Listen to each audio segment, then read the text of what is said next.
What is up, Nerds Nation? Welcome to the Effin' Nerds Podcast, episode 14. Thank you guys for joining us. My name is Nick Denizio, and sitting across from me is my dude, Martin Moreno. What's up, man? How we doing? Good.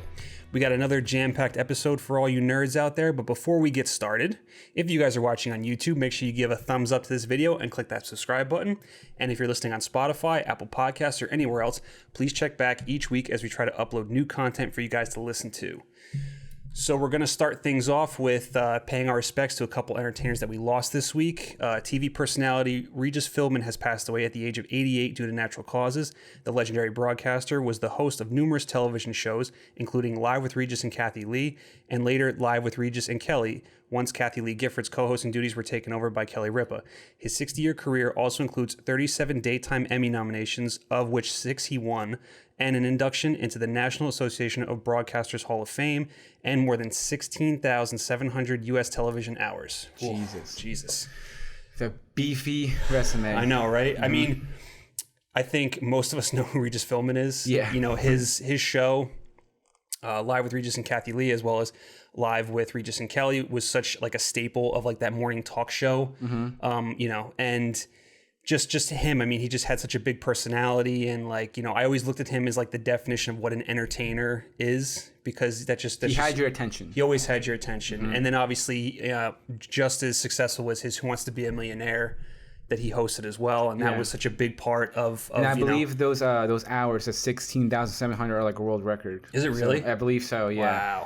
Wow. I'm not like a big morning talk show person, but I am like a late night TV guy. Like I love Kimmel and all those guys.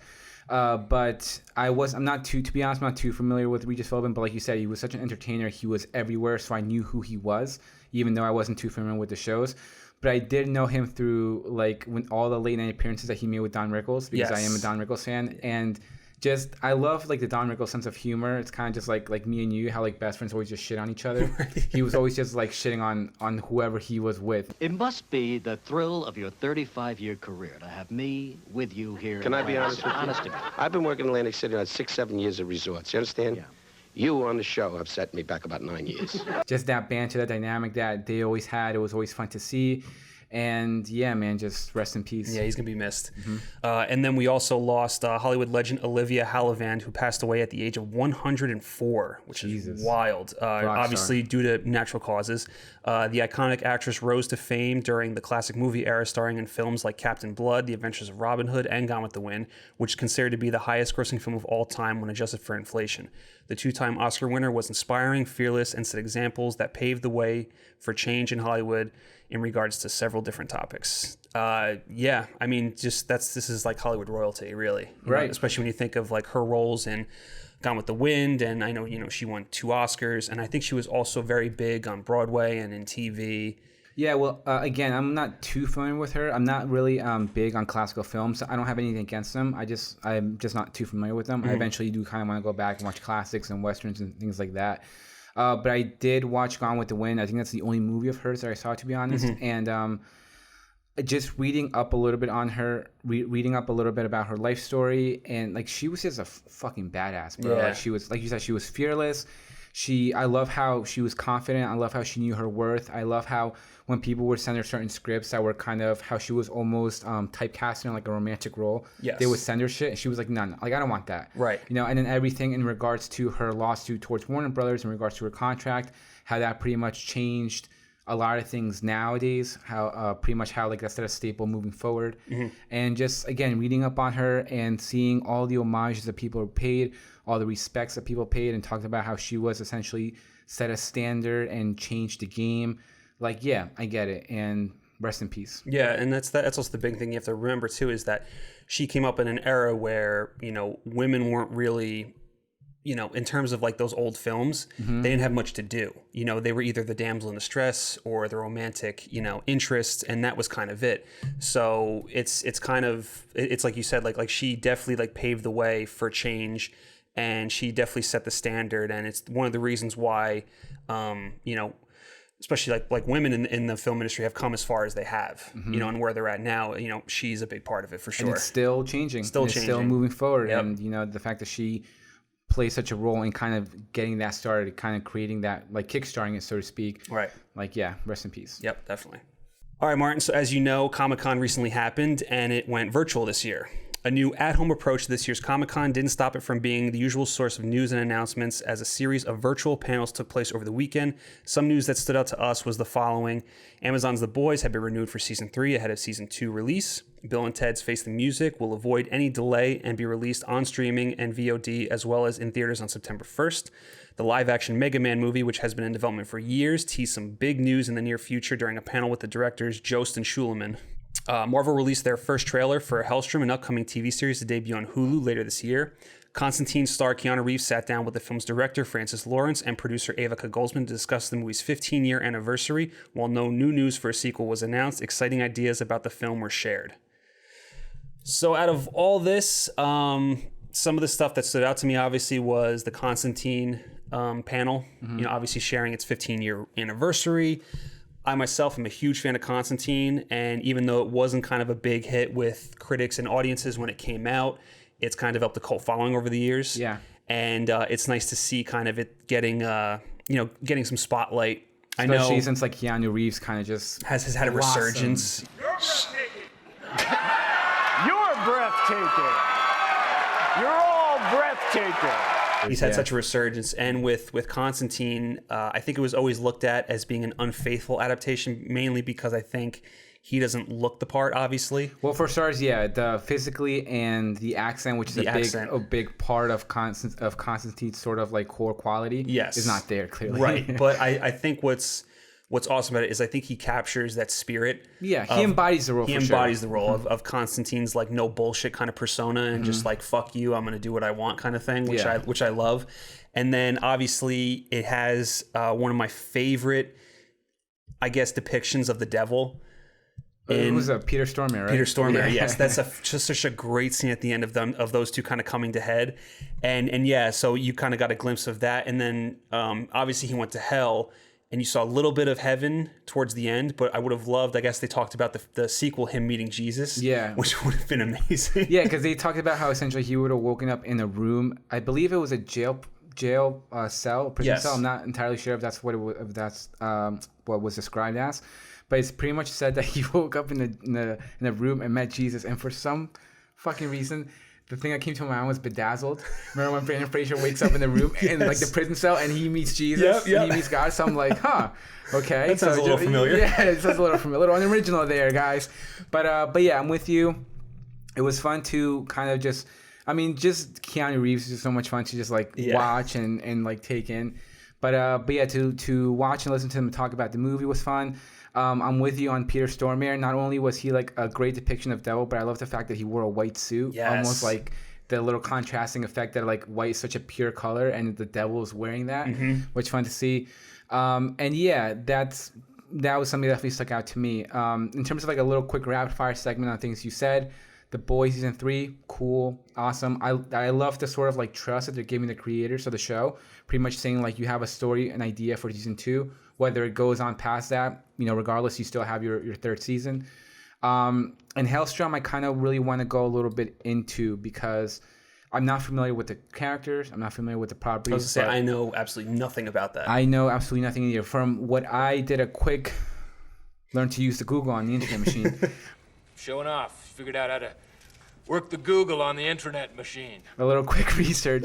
I believe it's following or it's named after two characters whose last name is Helstrom. I can't remember their names. I apologize. But I love this sort of continued horror aspect that we're getting with Marvel, especially after we just got something similar to that with New Mutants. Like my favorite thing about New Mutants, my favorite thing is that I've loved about New Mutants since day one is the horror element. And the fact that we're getting a little bit more of that with this series. As far as to how hard they're going to go with it, it's TBD. I can actually comment on that a little bit. Okay, because comment. Even though I don't know much about this, there was a little bit of not controversy, but I guess people were making note that when the trailer debuted, it said Hulu's Helstrom, not Marvel's Helstrom. Gotcha. So Marvel didn't put their name on it, even though it's their property, and obviously Disney owns Hulu. Disney also owns Marvel, so it's Hulu's also being used as an extension for Marvel shows, but I think it's like the ones that are going to go into the little bit more hardcore territory, maybe possibly rated R. So because Which I would love. which would be awesome. So I'm thinking the reason why Marvel didn't put the name over the top is because I think they don't want to confuse it with people thinking that's part of the MCU, like the cinematic universe. And I think also the fact because it's going to be a little bit more hardcore, I think they don't want like younger kids to assume that it's also or parents to assume that it's MCU and that they can watch it. So I think that's kind Which of is smart. If that is the case, if they are kind of thinking ahead, I mean, I think Disney has some money, so I'm pretty sure they can afford to hire some pretty smart marketing and campaigning people. So if that is the case, that they're kind of using sort of labeling or Hulu as an outlet for sort of darker, edgier properties, then that's smart. And if it does come out and it is, like you said, darker and edgy and a little bit more than that, like Netflix, Daredevil, Punisher type of route with these Marvel characters, then that is extremely encouraging because that means that we can possibly get more properties like this moving forward. Yes. And if it's not, and if it's just flat out PG-13, we'll just go fuck ourselves. Right. But yeah, I really enjoyed the trailer for it. And again, I ordered my New Mutants comics. Nice, cool. So now I'm going to order the Helstrom comics so I can read up a little bit on it. But yeah, and in regards to the other news, in terms of like Mega Man and what was the other one that you mentioned? Bill and Ted going right to... Oh, right, the Bill and Ted. Look, yes. Just a quick recap again. It's almost like a little bit of... I'm a little mixed on this because at one point it's like, kudos to you for saying like, we're not gonna deal with any delay bullshit. Put it out there. If you want to see it in theaters, good for you. If you want to see it in VOD, good for you. I wasn't too thrilled about the trailers, I'll be honest with you. I think the Bill and Ted charm, worked a little better when they were younger. Obviously, I think yes. a little now they're older. They kind of look like older guys trying to be cool. Right. Regardless, I'm still excited for the movie because, like we said, we love Keanu Reeves and we do love this franchise. So I'm excited to see it. Regardless of where I see it, I'm still excited to see it. And kudos to them for just saying, like, look, put it out there. Don't want to deal with anything else. And Mega Man, I mean, sure, I guess. Right. Cool. We'll see it when we see it. It's been in purgatory forever. So, yeah, once we get more sort of concrete news regarding that property, then maybe we can go a little bit more into it. I think the thing that I'll say about Bill and Ted, and I remember posting the trailer on Twitter and being like, this isn't the movie we deserve, but it's the one we need right now. Yeah. So I really hope that it's just this fun, just charming, awesome movie with a big heart, and I'm ready. I'm ready to enjoy the shit out of it. So I really hope it lives up to its promise. And you know, it sucks that we're not gonna be able to see it in theaters, but I am excited to check it out. And who knows? Maybe, you know, it also has the potential to be more popular on video on demand than it did in theaters. I think that's a little bit of the mindset behind it too. Yeah. You know, I don't think it had that high of a budget, and because the Bill and Ted movies kind of developed a cult status. We know cult movies that have come back with later sequels, like sequels that have taken place, you know, and I'm thinking Blade Runner, for instance, you know, 30 years later comes up with a sequel, even though it was awesome, doesn't really translate to the box office. So I think this might be a smart move for them. And the fact that like it will also play in whatever theaters are available at the time. So we'll see. Yeah. And like you said, we're excited for it. Exactly. So the other thing that I want to talk about are two trailers that dropped during Comic-Con weekend. One of them was amazing, and the other one was trash. Okay. What are you talking about? The first one is Lovecraft Country. Oh, fuck yeah, dude. Lovecraft Country looks awesome. It does, absolutely does. Cannot wait for that. I think it debuts like middle of August. You know, coming from Jordan Peele and J.J. Abrams, and has a little bit of that Lovecraft flavor in it. Obviously, we saw that big-ass monster at the end, which I was just like, what the fuck is happening? Yeah, you told me, like, oh, you know what it is? It's the whatever. And I'm like, yeah, bro. Like, I'm... Cthulhu, bro. Yeah, like, sure. I think I'm saying that right. Cthulhu, maybe? I don't know. I don't know. But you know me, I'm a big creature feature slut. So anything with monsters or creatures, whatever, like, yeah, I'm all in. Yes, and it has like that period setting of like, I guess like 1950s, I think it takes place in. But the fact that we're getting that with monsters thrown in, it just looks like an absolute like, and that's sort blast. of like Watchmen Tulsa aesthetic to it a little bit. You know? Yes, they're gonna in like the South. Yeah, it has that HBO charm, bro. Yeah. That even actually something that Nerds Nation does not know is I hate Westworld. And Nick yells at me all the time. All the time because you deserve it. He tells me like, bro, stop like trashing Westworld. Yeah. I think fuck Westworld. I don't care. But yeah, like that sort of Western, that Deadwood, like that sort of HBO Western Southern charm is evident here. So that's also something that really stuck out to me. And yeah, like you said, the big monster at the end.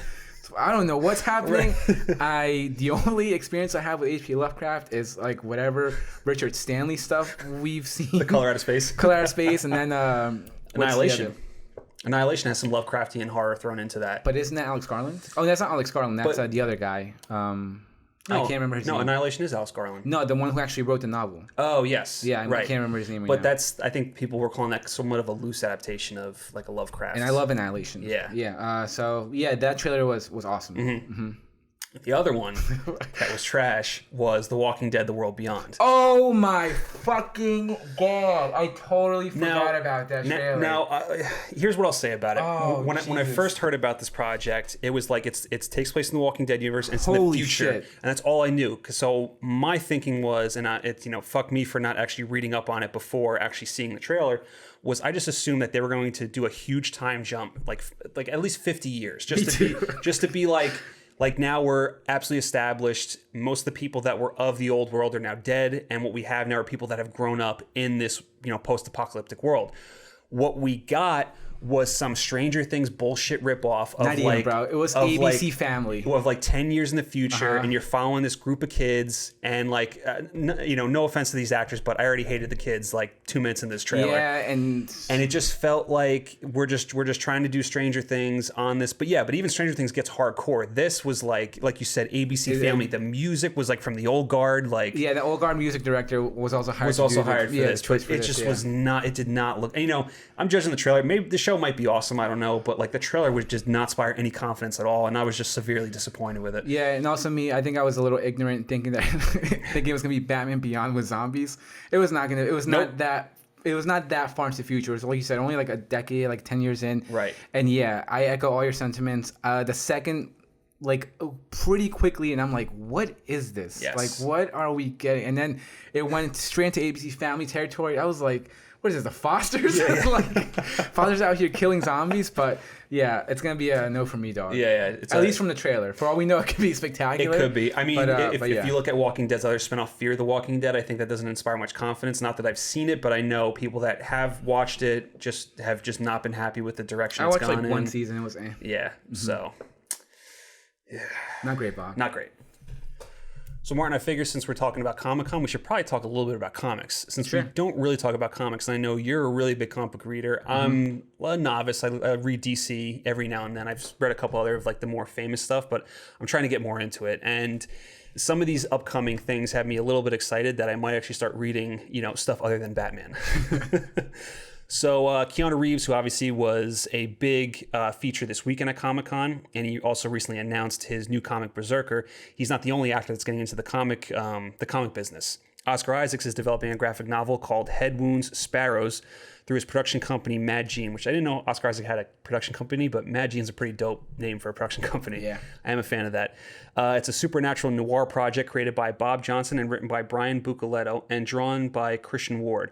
Brian Bucoletto obviously worked on The Flash, and Christian Ward, I think, he's a drawer for Black Bolt.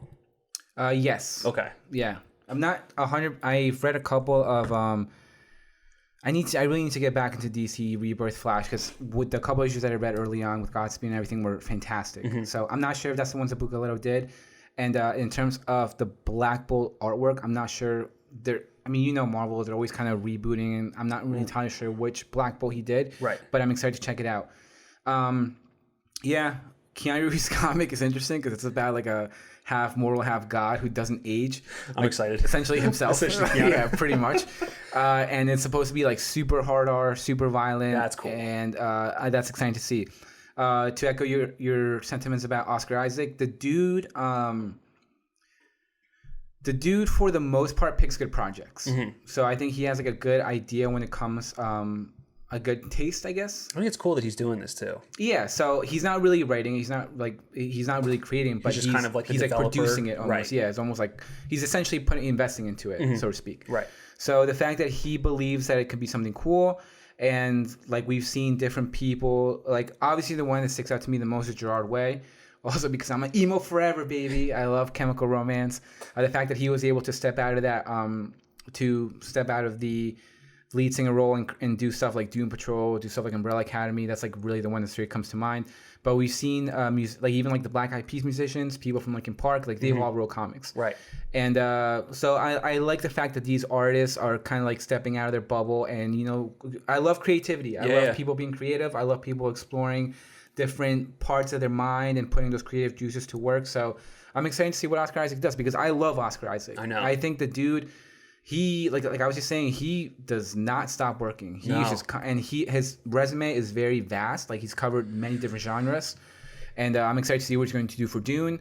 So I'm just excited for Dune. I know, yeah. It just comes back to Dune. It always comes back to fucking Dune. But yeah, this is I'm looking forward to kind of get like the first couple pages. I'm not sure if they were already released. If they were, I apologize, but I'm excited to get a little bit more information on this project. Yeah, definitely. So moving over to the Marvel side of things, Greg Pak, writer of Marvel's newest Darth Vader comic series, revealed that the series' upcoming second story will tie into the events of The Rise of Skywalker, which, I mean, I'm of two minds. This one, cool. It's always cool to see it, but at the second point, it's like, can we just let Rise of Skywalker die? And can we just stop trying to make Skywalker happen? It's like, you're not Gretchen Wiener. Stop trying to make fetch happen. It's not going to happen. That is so fetch. Gretchen, stop trying to make fetch happen. It's not going to happen. So much shit just keeps coming back and trying to add like meat and flavor to it. Just let it die. Yeah, I love Greg Pak. If you can look through our Art of the Days, we choose a lot of Greg Pak. A lot of work. stuff, yeah. Yeah, so he's a great writer. So I'm with you, man. I'll just keep it simple. Right. It's intriguing, but at the same time, like, just stop trying to make fetch happen. Yeah. Like, it's not going to happen. I agree. And then a new sequel to Watchmen, written by Tom King and Jorge Fornes, has been announced. The sequel will follow a new Rorschach over a 12-issue storyline and takes place 36 years after the original comic. This I'm excited for. This I'm super excited about. The fact that Tom King's involved, who I am a fan of his Rebirth run of Batman. And Vision. Well, a whole bunch of shit. Well, yeah, I mean, I haven't read Vision. He's not on. So good. He's not on Batman anymore, right? Isn't he off of it now? He's like on and off. Yeah. Yeah. I believe he right now, I'm not sure. I'm like about 15 issues behind, but yeah, he's constantly just on and off, like just sprinkling his seed everywhere. I mean, like I'm so far behind on Batman. I think I stopped after the War of Jokes and Riddles. Oh my god, which was so good. And I know so much has happened since then. Obviously, I know about the whole Catwoman. But just that stuff. War of Jokes and Riddles storyline is fantastic. But this is going to be awesome. Like, I'm really excited for this, especially since I think majority of the stuff that Watchmen has done in terms of branching off of the original graphic novel. I mean, you read Doomsday Clock. Was it well received by majority of comic readers? I believe so. I liked it. Yeah. I thought it was, and just the way it led up to it, the way essentially they tied Watchmen into Rebirth and kind of made it responsible for all that. And yeah, it was like I believe it was a 10-issue run. Could be wrong, but from me personally, I really enjoyed it. Yeah, and then obviously the HBO show, which was very successful, which is awesome. Massive fan of that, which ended up being a sequel to the graphic novel as well. So I mean, so far everything that's DC's done, post Watchmen graphic novel has been pretty successful. So this hopefully continues that, and I'm really excited for it. Yeah, Tom King's a stud, and they released a little bit of the artwork for this comic, and it falls right back into that sort of. I actually did see that. I saw it's like they released like the main page, right? Like the cover. I believe they released like the first like 3 to 5 pages, I believe. Okay. But I did see some actual panels. Yeah. And it kind of it has a little bit of that like Doomsday Clock feel to it, which we actually just posted. Like, we did just post that one we just yes. that one in Rorschach. It has a little bit of that feel to it. So yeah, I'm excited for this. Nice. So I think one of the interesting things from this weekend was the biggest news to drop did not come from Comic-Con. It actually came from JusticeCon. JusticeCon. So let's jump into this. So JusticeCon was a virtual event focusing on DC content and its creators, and the biggest takeaway was Zack Snyder did a discussion. He was one of the panels, and he gave a lot of different details about his upcoming Justice League project, and he shared a clip that sort of broke the internet of Superman in his black suit. His wife and producing partner Deborah Snyder also chimed in about details regarding the project and revealed something is coming up with another director, which we have our theories about too. But yes, let's jump back to the big one. The big reveal was that Superman is going to wear his black suit for probably the last third of Zack Snyder's Justice League. And I think the cool thing that one of the things that he revealed about it was the fact that he had originally planned for the black suit. Warner's didn't want it, so he shot all the scenes in Superman's typical classic red and blue. but I think he said that he lit it in such like a way. Planted breadcrumbs in a way so that it'd be easier to possibly edit afterwards. Right, and color correct the suit back to Right. being black and silver, which is pretty awesome. So he thought ahead. He thought ahead, as that just in case, that fail safe, that he was able to go back and mess with it, and it turns out it's going to pay off. Yeah, and once again, this reiterates our message that if this comes out and it's amazing, which we're really hoping it will be, it's not what we would originally would have gotten like 3 years ago. Yes. For there's a bunch of variables involved that it's clearly, like when he said it's going to be a whole new thing, it's clearly going to be a whole new thing. It was shot, intended for November 17th. Oh my God, how do I have the release date? It's stuck in my head. It was like originally like intended for November 17th, 2017. What was intended for that release date is clearly not what we're going to get here. Yes. We might get shit like edited and fixed and color corrected and color graded, but yeah, like he said, it's going to be a whole new thing, and this is one of like the very first sort of, I guess, how can we put this? Examples of that, yes, so to speak. Right. With the fact that like, hey, we shot it intending to be the red and blue suit, but we put a little like shit here and there just in case we can switch it to black. Right. And it looks awesome. It does look awesome. It looks so much fun. We've been bitching about this forever. All you fucking nerds out there just gonna be complaining about it. So the fact that we actually got it in motion, even though we technically already got it in motion, Man of Steel during the dream sequences, still to see it again, it's just so much fun. Yeah, and I think the other interesting thing too was the clip that he showed was somewhat of raw footage. Like it wasn't the finished scene. So he goes, the color correction still isn't finished yet. I think he just did it up to show the black and silver suit. But they showed it like 3 times. They did show it like 3 times, Yeah. but he's like, this is not like the final color version, so there's still more to be done to it. And then he detailed a ton of other things, as going over like what the aspect ratio is going to be, how he talked about how it was, which is exciting, that he shot majority of the movie in that IMAX format, so it's going to just be this big full frame experience. Well, it's like the lighthouse. Yes, I think it's gonna be a little bit wider, like the light. So if we're going to go into aspect ratio stuff, the lighthouse I think is in a 4:3 aspect ratio, right? Which really like just shrinks it down to like that classic old school TV like movie theater with kind of a nice look. vignette that kind of dissolves into it. And then this one I think will be a little bit wider, and it'll have some of the black bars on the side. But the interesting thing he says was the idea that he put was that he wanted to really explore the idea of shooting things and having it look very vertical, and how you can fill the frame with that. And he gave an example of, Batman standing there with seeing, in your typical wide format, you would only see his face, whereas what he shot it in, you'd see his, the bat on the chest, and then also the bat signal in the air. And then one for those sort of like looking up shots like we see in the gargoyle, like when he's standing on the gargoyle, then you get a little bit more of like depth going into the background, which is really cool too.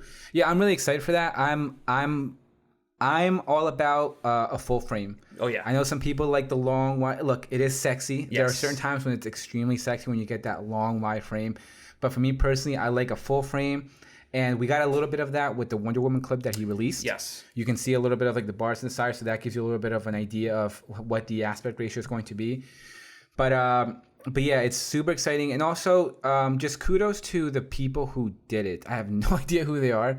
From my understanding, they're like bloggers and like kind of YouTube personalities. Yeah, and like Twitter. I think they also. I was reading a little bit because I wanted to catch some of the Deborah Snyder panel discussion, and I think like they had the 3 main women that ran it, and then there were I think 2 other women on that discussion. And I think the other 2 women had some sort of podcast, and I'm pretty sure the name alluded to like Wonder Woman. It was actually a really cool name. It was like Wonder Meg. Yeah, something like that. And I completely forget it, but yeah. So they put it together, and it was hugely successful. They had like Ray Fisher, who plays Cyborg. They had Ray Porter, who's voicing Darkseid. They got you got Zack Snyder. Like they got Zack Snyder. Good for you. Yeah, Like I would imagine like we got Zack Snyder. It can only go downhill from here. Yeah, exactly. And I love the tweet that they put out too. They were like, "Thank you so much. Like this was like much better than we expected." Like, was it professional? Fuck no. Because you're just figuring shit out. But right. Kudos to them and good for them for putting this together. Yeah, absolutely. So let's jump over to the Deborah Snyder comment about how he said they have an upcoming project that they're working on with another director. And I don't think they said if it's a DC project. I think they just said another project, right? I don't know. You obviously went to Air. That's right? Where I was obviously headed. I immediately went to Batfleck. So a little bit of conflicting ideas. But yeah, she pretty much said we have an upcoming project with another director, and she's like, we can't really talk about it right now. Yes. I mean, the other thing I think is Justice League kind of was a nice teaser that's kind of leading towards DC fandom. Obviously, Justice Con focused supremely on like the Snyderverse and everything that happens within what Snyder's working on and all the stuff that he's done and his actors and everything. But it definitely like is a nice lead into to that event that's going to be in August. Which that's another thing that just gets me that much more excited for the Dome. Right. Because we've been saying it forever, man. Zack Snyder is excited, and that's just who he is. He's always excited about his movies. That's why he always puts out trailers like a year plus in advance. And that they're massive trailers. And they're massive. Yeah, they're beefy. They are beefy trailers. He does not put out teasers, except for like the Man of Steel teaser. That was like with the Lord of the Rings, Bridge of Castle Doom music. Yes. But other than that, this has kind of got that. If my excitement wasn't already like through the roof, now it's like even more. So yeah, I'm excited, and yeah, I'm there with Snyder over here, man. Just kind of. She was really cool. Like just watching her. Well, her I loved panel her. and her talk. All her talks. You know me. Really I love cool. listening to. I love listening to interviews and talks, and I've heard her talk many times. And I just think she has a very like just kind of just swag about her. She's always very confident. She never stutters or anything. She's always very fluid. So yeah, it was fun to watch her, and I'm excited. I'm very interested to see what this other project of her director is. Yeah, because I'm fully convinced that Batfleck's coming back. I'm fully convinced, and we're going to get the announcement at the Dome. Nothing would make me happier. I'm tempering my expectations. I'm just going to say nope, it's not happening. And if it does happen, you know, maybe I'll jump out the window. Coming from me, someone who just shitted on DC and Warner Bros. For so long. Yeah. Oh my God, maybe I shouldn't get my expectations this high, but I am fully convinced that it's happening. All right, well, we'll see. Yeah, we'll see.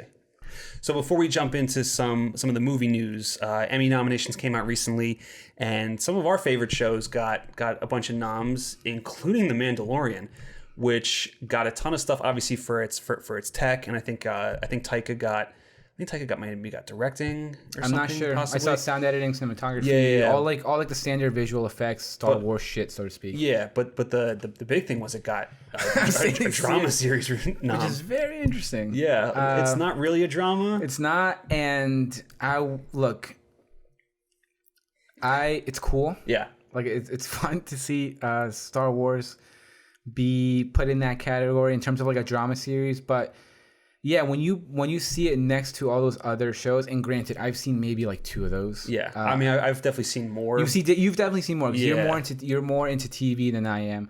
Again, Nick and I together we cover a broad range of shit. But yeah, it was interesting. Like we talked, Mr. Robot didn't really get anything, which is a fucking crime. Yeah, I'm gonna jump into that. Yeah, but yeah, this the drama series, I can understand all the other sort of technical aspects from it. Yeah, especially what they did with the volume. That thing is revolutionary. I think that's going to that's a game changer. Well, I mean, yeah, that was the thing when we were watching the whole making of The Mandalorian, and they had that one episode that was all on the tech, and just seeing that like 360 screen that they just do their thing, and it's crazy too. And the thing that I think I love about it is they alluded to some of the movies that are starting back up production, you know, now that COVID restrictions are lifting a little bit overseas, that the Batman is using that technology because they moved. I think Jurassic World is using it too, right? Because they're moving all the productions indoors, no like on location shoots right now. So in order to kind of get that same kind of feel of being outside and on location, and giving it like on set depth, so to speak, and then you're giving templates, you're giving references to the actors. It obviously helps out a lot. So yeah, in terms of like all the technological aspect from it, I get it. Yeah, I totally understand. But best drama series, I don't know about that, dog. It's interesting. I mean, cool. Yeah, cool. It's cool to see Star Wars there, but as much as I love Star Wars, and Nick and I are massive Star Wars fans, I feel like something else probably could have been in that slot. What do you think? You think Disney bought that nom? Yes, I 100% do. They just kind of slid a little bit of money. Under the envelope. And then also it's great to see Watchmen get just a boatload of nominations, is leading the pack with 26. It was cool to see it got Best Drama Series. It deserved. Regina King got Actress. Jeremy Irons got Actor. And then a bunch of the supporting players also got their nominations as well, which is really cool to see. And yeah, I mean, Watchmen was just a fantastic, I guess it's a miniseries at this point, but just incredible, amazing, just absolutely fucking amazing, incredible. And what a tall order to be to try to be a sequel to such a classic graphic novel, and then at the same point, become its own thing. Yeah, and while staying completely true to the original story. 100%. Like it didn't retcon anything. It didn't Nope. change anything. It stayed 100% true to the original story, and yeah, it was fantastic. Yeah. If you have not seen Watchmen, you definitely Very need to check good. it out. Mhm. What, Martin? It's not all sunshine and rainbows with the fucking Emmy nominations. Nope. I got a bone to pick. Yeah, bro. I got a bone to pick. I got Pick two. that bone, my guy. I got Pick two. that bone. So one of them being, I'm a huge Better Call Saul fan. You are, yeah. So Which is another thing that Nick yells at me about, bro, because we're both we're both huge Breaking Bad fans. yes, So, but I have not seen a single. I've seen maybe like one episode of Better Call Yeah. Saul. And never got like. but it's fantastic. It's fantastic, and Bob Odenkirk, who has been nominated before, got snubbed this year, which is disappointing. But even more disappointing, there's a character on Better Call Saul. Her name's Kim Wexler, and she's played by Rhea Seehorn. She is a fucking stud, and she acted circles around not only the actors in season 5, but majority of the actors that got nominated this year, and she was left off yet again. Disappointing. Rhea Seehorn, you are a beast. Keep doing your thing. Fuck the Emmys. The other thing, no Mr. Robot, as you mentioned before. Yeah. Which is a goddamn travesty. Yeah. Because Mr. Robot, Nothing.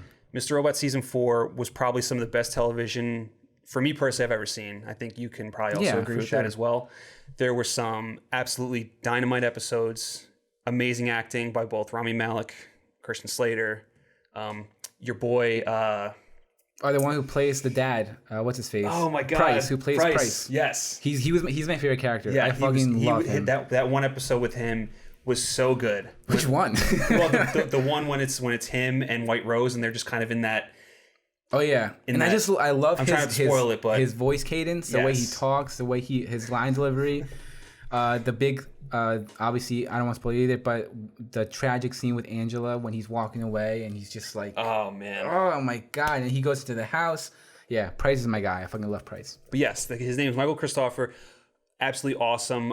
He was also in. I remember him from Die Hard with a Vengeance. Oh yeah, He's in it like for like 2 seconds, but yeah, he's great in it. He's great in Mr. Robot. So good. But yes, once again, Mr. Robot gets absolutely shunned, which is weird because season 1 actually won. I think it won Rami Malek his best actor performance. And I think it got nominated for best drama. And just since then, 2, 3, and 4 just got completely snubbed. And it's just. I don't know why I put so much stock into award shows. I really don't. I shouldn't. It's just nice to see the things you like get its recognition, and when it doesn't, it's kind of disappointing. Yeah. And Mr. Robot's just one of those shows that I think is going to be discovered like years after. I think it's almost like when Samuel Jackson said that Pulp Fiction is discovered by a certain generation of kids every single year. Yes. And then they always kind of like quote shit and stuff. Right. I think that's going to be a case with Mr. Robot. I do too. think as sort of technology grows, as sort of the world evolves, I think this show is going to be discovered more and more and more, and it's just going to have legs for years to come. Right. Mm-hmm. All right, man. How about we talk about some movie stuff? Okay. Some movie stuff. So director David Gordon Green has teased an important plot detail regarding the delayed sequel Halloween Kills. In a recent interview with Total Film, Green said the following. If the first film was somewhat of a retelling of the origin of Michael Myers and getting us up to speed with where Laurie has been all these years, then part 2 is about the outrage of Haddonfield, indicating that the sequel could be Haddonfield versus Michael. Hell yeah, baby. Ooh, that's interesting. It's very interesting. So, what's your comments on that? Because you know you're a big Halloween slut. Big Halloween slut, baby. I just love, if you recall, pretty much everything after Halloween 2 was retcon. It Yes. does not exist. So for the most part, essentially, Michael's been caged up forever, for like 30 plus years. He finally gets out. He goes, again, back on his murder vision to kill his sister, and fucking fails. Not only does he fail, but he gets left to die Right. in a fucking house burning. And so I just love this whole notion that he escapes. I love this notion of like a now uncaged, mad, pissed off, unhinged Michael Myers. Just like the whole notion of Michael versus Haddonfield. Who knows exactly how it's going to be approached, but whoever is getting in his way is getting mowed That's what the I mean. fuck down. And then they also comment on how big the body count's going to be in this one. Yeah, so I can imagine just it's going to be crazy, and it's going to be a bunch of residents. And not just that, but I feel like it takes the fact that it's like sort of, again, this aspect of Michael versus Haddonfield, that it takes a little bit of the focus away from Laurie, which is also kind of fun. And it's probably a good thing. Like not that we don't need less Jamie Lee Curtis, but I think more Jamie Lee Curtis always, but Right. yes. But like it's also the idea that the town might also band together to also fight Michael. Yeah, which is an and- interesting concept. Yeah, this is just very like interesting news in my opinion. And also I think like I always kind of, whatever you think of the Halloween remakes, the Rob Zombie Halloween remakes, the first like couple minutes in the second one, when it's just him wrecking shop through the hospital, just like grunting, stabbing, like going crazy, just leaving a fucking pile of bodies. Like, I loved that. It pissed me off that it was a dream. Yeah. Or maybe it was. I can't actually really remember. But it was a dream. Yeah. Well, just that notion, like, I love that. I love seeing like just Michael's already fucked up, obviously, and just to see him just that much more crazier, and he's almost got like a bigger vendetta now. Like, she left me to die. Like, right. Yeah, he's gonna. I'm excited. Yeah. I'm excited. Yeah, it's fun news. So we're also going to jump back to our talk we had last week about Godzilla vs. Kong, because more toys have surfaced. Those goddamn fucking toys are spoiling everything.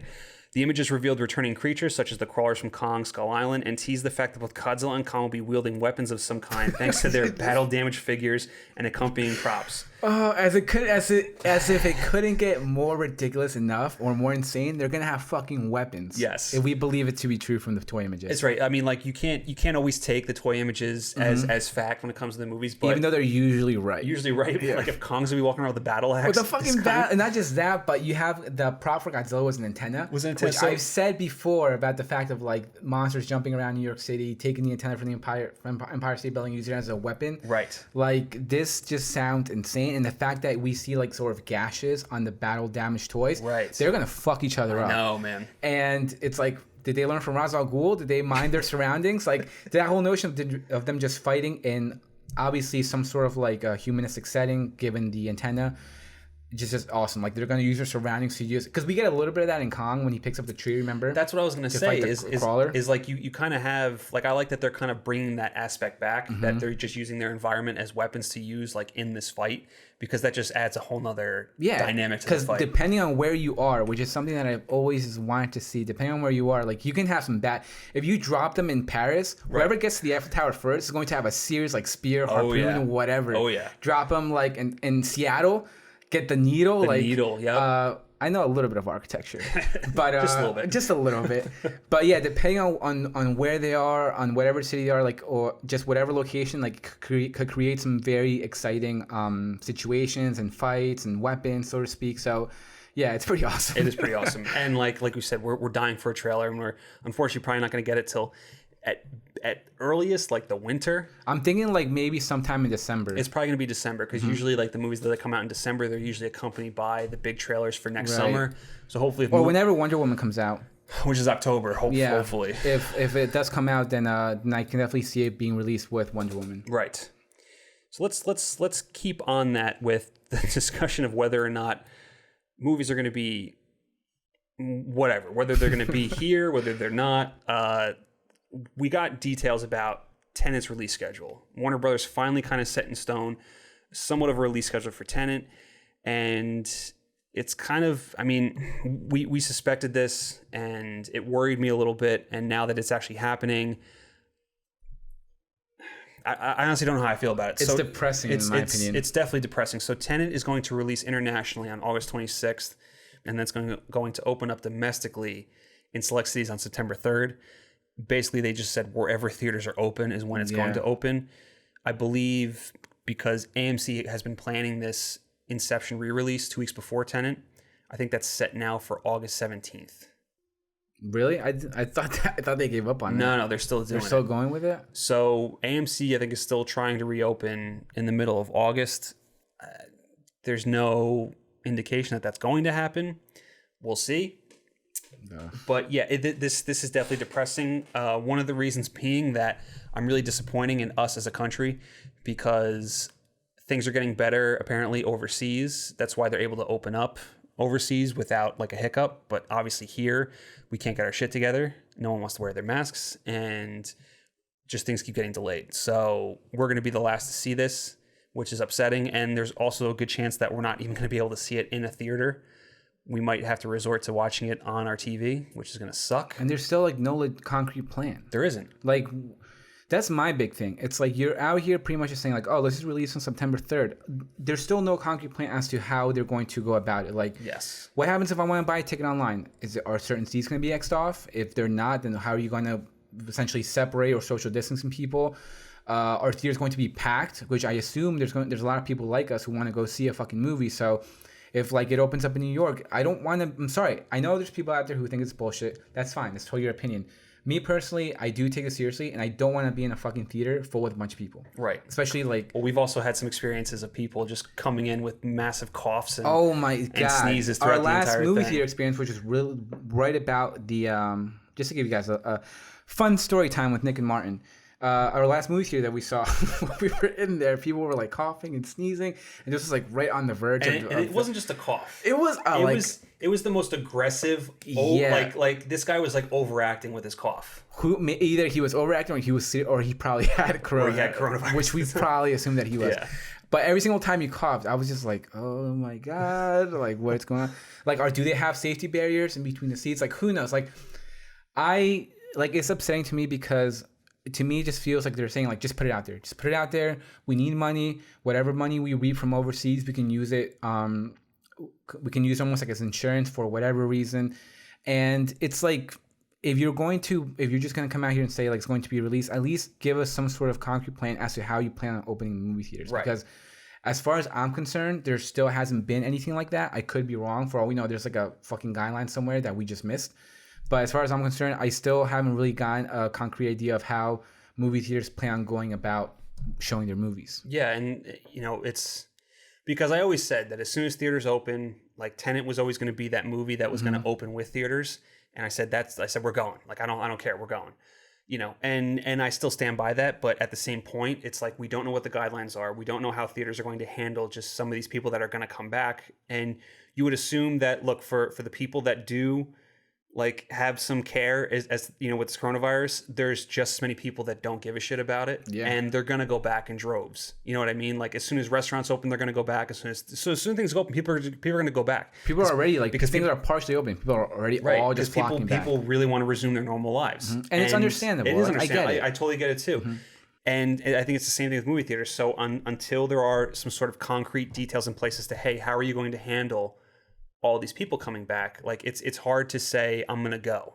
You know what I mean? As like, at least for me personally, I'm the same way. But like to me, like Tenet is that movie that's going to bring me back. That I have to see this movie in theaters. Like it's like, and I can only imagine it's also disappointing for Nolan too, because Nolan makes movies specifically for theaters. I don't think he's excited about this. I don't think he had a choice in this either. Nah, and I could it's all speculation, but I feel like this was just made as a like, dude, we have to get this out there. Which it's disappointing because I know he was the one that was really the one pushing back on them, saying like, this has to come in theaters, and I want it in theaters. So I'm shocked that they didn't just say we're delaying it to next year.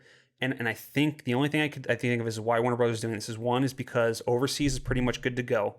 They're going to make a lot of money overseas, especially in like China. I think is open back up with their theaters, so they're going to make a lot of money there too. The second thing is that they're still banking on the fact that by September, some of these bigger theaters are going to be open and Tenet is going to be there for people that want to come back. And I think they're going to keep Tenet in theaters for as long as they possibly can. Yeah, that's almost like a given. It's going to have crazy legs. But you can make the argument that the biggest movie cities in the country are LA and New York, and both of them are like some of the worst shape right now. Yeah, New York is in better shape than LA. I mean, and that's the thing too, is like I don't think LA is going to be ready to go by September. So are you just going to say we're going to open up Tenet without LA being in business, with no Hollywood at all? So that's wild to me. And we also just got that crazy story that just dropped about AMC and Universal. This partner deal with them now. Right, which is just getting the wheels in motion, man. Which is crazy. So if you guys haven't heard about this yet, AMC and Universal, which I'm pretty sure were they the ones that were arguing with each other, or was it Regal? Remember Universal released Trolls on digital on demand? Yeah. And they basically said that they want to do this from now on. And there was a theater. I remember with the story, but I can't remember if it was Regal or AMC. I want to say it was Regal. I think so too. And Regal's I'm like, not 100% sure. Well, we're never going to show your movie in our theaters again. I think that was what they basically came to the conclusion to. So now they set up a deal with AMC where, and I'm pretty sure I read this right, that Universal's going to release majority of their movies on video on demand 3 weeks before they go into theaters. That's nuts. And I don't know how does this benefit theaters? It doesn't. Doesn't. There's no way. It's just just adds more to that whole notion of like I can just watch this from my house. So is AMC just giving up? Is that's kind of what it feels like? It feels like they're just rolling over and being like, "Hey, pay us a lot of money." And that's what I'm saying. I feel like there's just a lot of desperate choices being made right now. and I don't think it's going to really. I mean, in hindsight, we can be wrong, but just from this standpoint, it just doesn't look like it's really going to benefit a lot of people. It's also fucked up, like, because this hurts. Like, this hurts the theater business doing this kind of thing. Like, you're now handicapping yourself, by doing this sort of deal with this studio. Because because there's going to be plenty of people that are just like, well, I already saw this. I'm not going to go see it in theaters. Not just that, but you're just 3 weeks before. Right. That's insane. That was one of the issues that I had. This is an off-topic discussion, but remember when we saw Shazam? We saw it at that special screening. We saw it like almost 3 weeks before. It was about 3 weeks before. Yeah, and then we saw it, and then it literally just, in my opinion, it just fizzled out because I had already seen it. It still hadn't come out yet. A lot of people had already seen it at that point. So it almost kind of dampers the excitement and then essentially kind of kills the movie a little bit. So you have all these people seeing it. You have all these people talking about it. So it's almost like, okay, then do I really even need to go see it anymore? And that's kind of, I mean, this is obviously a different situation because people are going to be watching it from home. But this sucks. This is not great, Bob. So now that I've actually done my job and read about this, sorry, Bob took a day off, so we got stuck with the notes. All right. It's all right. No one cares. We can have a freebie on this one. So here's how it actually goes. Universal will have the option of making any of its titles as well as films from Focus Features, which I guess is that's like their sister production company. Which puts out some solid films. Which has some solid films. It absolutely does. They have the option to say, okay, it played for 3 weekends in theaters. Now we're going to put it on video on demand. So it's post. So it's not video on demand first. It's post. Post. Gotcha. So that changes it a little bit because, as you know, some of their bigger movies, I think just a lot of movies in general, usually are done after a month. If you think about it like that. But I still don't like this. And there are people out there like my brother, and I know some friends of mine who don't like going to the movie theater until like maybe 3 weeks later because they just don't want to deal with people. Exactly. So like they kind of wait till like the hype fizzles out and then they'll go see it. And then they go see it, which I still think you'll get that. And at the same point, right? But if you have that same mentality of you're going to wait 3 weeks and might as well just watch it from home. Exactly. And the fact that they're making this deal, and so you're going to have Regal and Cinemark, who I know Regal doesn't agree with it already. And Cinemark, are they going to make a stand and be like, well, that's fine, but we're not going to show Universal movies in our theaters now because of this deal? So now is Universal exclusive to AMC? So are you telling me that AMC is the only place I can go see Fast and Furious? Oh boy, which I know you're excited about. I mean, I wasn't, but I saw the trailer and like, oh, I kind of am, especially if they go back in time. The trailer was amazing. So ridiculous. They have to go back in time. If they don't They're go back in time, I'm gonna be so disappointed if they go back in time. They literally did, like, they showed us. They had a guy wearing Marty McFly's costume. I'm sure the person who leaked the comparison images works for Universal. They're like, probably. They're like, hey, did anyone catch on yet? Like, no. Like, all right, fuck, release it, drop it on Reddit. But yeah, I mean, I think this, like, so even though initially what we thought is not as bad, this is still a problem because this could now, like I said, this could now put Universal Pictures strictly in AMC theaters, and then it just goes on video. Yeah, I don't know, man. I'm honestly a little at loss for words on this because this is what I was worried about initially. I was worried about studios buying theaters, and now you're cornering the market on certain theaters showing certain movies and not being able to get that at other theaters. So it's like now I have to go to different theaters to see different things.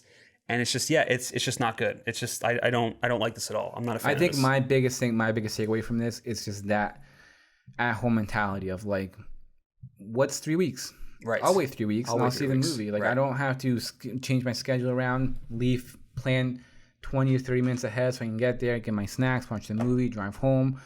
Like if I can just take my time and watch from the comfort of my own house and then wait 3 weeks, I think that idea is like very sexy and very appealing to like the general audience, and I think that's what's really going to, it's already like the wheels. I know are already the wheels are already turning. Yeah. So I don't know what's going to happen. Is this the beginning of the end for theaters? Maybe. Who knows? I mean, yeah, we'll obviously have discussion. We'll obviously have this discussion once things get a little better, so to speak. But for right now, it's not looking great. In my opinion, not looking great. No, not looking great. I mean, Martin, that's kind of it for what we have to talk about today, but I don't want to end on that. I don't want to end on like a sour note because that was kind of a downer. So what is there anything you want to talk about? Anything at all? Oh, it's Peruvian Independence Day. Oh, there we go. That's why the flag is behind me. Yeah. So As you can tell from this gorgeous tan skin, I was not born in this country. I am a proud Peruvian, and it's our Independence Day. So we're going to, we're about to go eat some amazing Peruvian food. We're about to have some beers. We're about to celebrate my culture and my heritage. You still haven't come to Peru? I haven't yet. Hopefully we can change that. Yeah, soon. One of our buddies has. So yeah. I guess that's a good note. There you go. There you go. Yeah. Nice. So Feliz 28 to all the people. We have any Peruvian followers, I'm not sure if we do, but if we do, Feliz 28 y Feliz Fiestas Patrias. Well, that does it for us, Nerds Nation. Thank you guys for watching. Thank you for listening. Remember to like this video and subscribe to our YouTube page. And you can follow us on Twitter, Instagram, Spotify, Apple Podcasts, and anywhere else where you can see that big, beautiful FN logo. Mm-hmm. Yeah. Anything else you want to say? We got some sexy merch coming soon. We got some sexy merch coming soon. Very sexy merch coming soon. We've been designing a few things, and hopefully within the next couple weeks, maybe a month at most, we'll get some stuff out to you guys. Some concrete stuff. Make it available. Yeah, the production team did a good job. Yeah. They came to us with a handful of stuff. We were like, shit. Like in Batman when he's like going through the pictures. Oh yeah. And he comes across Mickey Vales. He's like, ooh, this, yeah. That was kind of us with all the designs. But yeah, we're excited to share some stuff with you because we're very happy with it. Absolutely. And with that, we'll catch you guys in the next one. Bye.